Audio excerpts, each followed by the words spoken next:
ప్రకాష్ అని నా ఫ్రెండ్, ఆ, చాలా మంచోడు. ఆహా, ఆస్ట్రేలియాలో జాబ్. ఆ. శాలరీ ఎంత అనుకుంటున్నావు? నెలకి ₹1,00,000. పెళ్లి చేసుకుని 10 రోజులు వెళ్ళిపోదాం అనుకుంటున్నాడు. ప్రసన్నకు మంచి జోడి, సంబంధం మాట్లాడమంటావు బాబాయ్? చెల్లెల గురించి ఎంత బాధ్యతగా ఆలోచించావురా. కుర్రాడు మంచివాడని నువ్వు చెబుతున్నావు కాబట్టి ఈ సంబంధం గురించి అనుమానించాల్సిన అవసరం లేదు.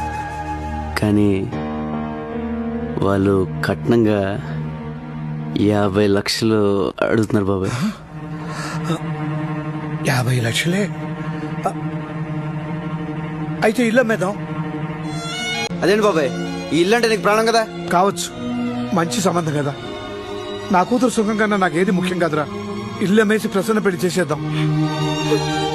కానీ ఈ విషయం ప్రసన్నకు తెలియకూడదు. ఎందుకు బాబాయ్? ఈ ఇల్లంటే నాకు ఇష్టమని అమ్మనివ్వదు.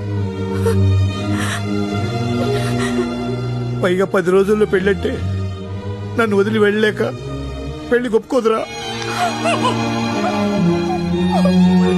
అది నాన్నంటే.